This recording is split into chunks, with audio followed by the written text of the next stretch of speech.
Today we have lesson 9, and it is a review. So nothing new today, only review. So let's go over some of our review. What does GH and PH say?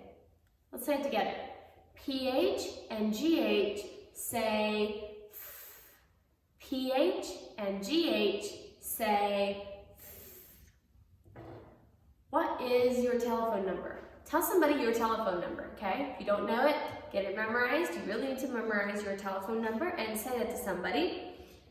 When is your birthday? Can you tell your birthday to somebody? The month, the date, and the year. Okay, and we're gonna look at some words that we are gonna add suffix to. So it's, do we double the consonant or do we not? What is the 3 questions that we ask ourselves? Do we double the consonant or do we not? Let's say those together. Does it have a short vowel? Does it end in only one consonant? And are we adding a vowel suffix? So let's look at each of these words. First one is fish. We're going to say fishing. So let's start. Does it have a short vowel? Fish. Yes, it does. We're going to go ahead and mark that. Does it end in only one consonant? No. It ends with SH. S and H are both consonants, so that one is no. Are we adding a vowel suffix? Yes.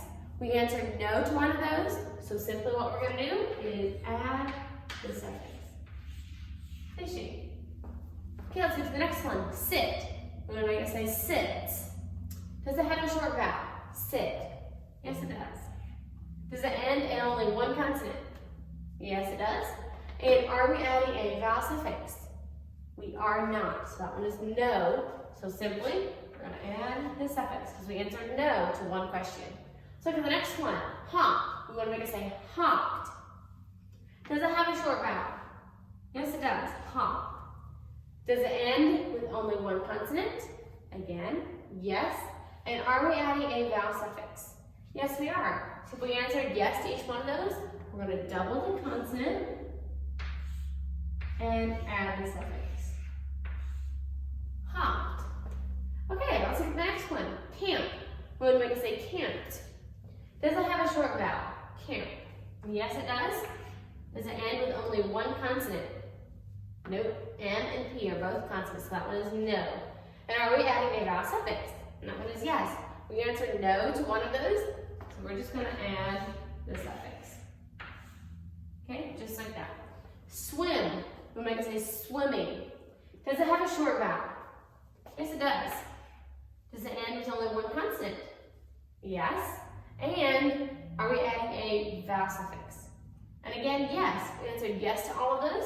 So we're going to double this consonant and then add the suffix. Swimming. Very good. Okay, let's look at our lesson.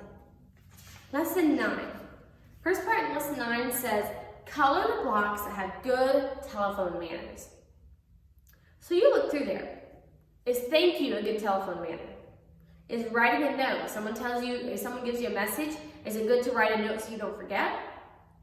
Is it good to maybe say, call me back? Is it good to write their number down? Is it good to say hello? Is it good to yell? You color all of the boxes neatly that have good telephone manners. Next is we remember.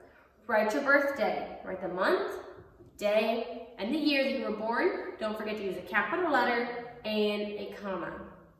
Number 3, write your telephone number. Try to write that by memory, so memorize it and then write that by memory. Number 4, part 4, underline the correct words. Use your ruler, and it's I and A, or we and I, is and am, A and an, R and is. So do those carefully. Underline the correct word. Part 5, top of the next page. Match the word that means the same. So these are synonyms. You draw lines using your ruler between the 2 words that mean the very same thing. Part 6, box 2 words in each sentence that are opposite. Okay, so you read this sentence, and each sentence has one set of opposites. So a set would be like 2 words. So you box 2 words in each sentence that are opposite. The hot chocolate was yummy after being in the cold. What are the words that mean completely different? The bare trees were black against The bare trees were black against the white snow. Part 7. Match sentence, question, or phrase. Put a period or a question mark. What does a sentence tell us? A sentence tells us who or what it is and what they're doing. A phrase will either tell us who or what they're doing, but it will not tell us both. And a question asks us something, okay? What do we put at the end of a sentence?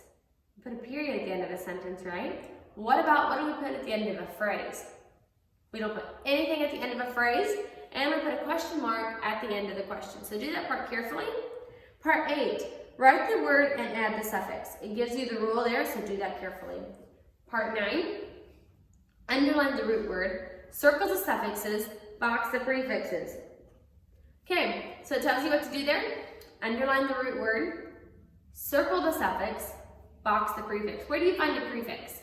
You find a prefix at the beginning of the word, find a suffix at the end of the word, and the root word is in the middle. Part 10, add ing to these words. And it says, hint, double the final consonant in one word. So you look at those words carefully, and you add ing. So write the word and add the suffix. Don't just write ing on the lines. Write the whole word, adding the suffix. Part 11, circle 15 letters that should be capital. Now, what letters do we capitalize? Let's say these together. Okay, there's 7 of them, so say them with me.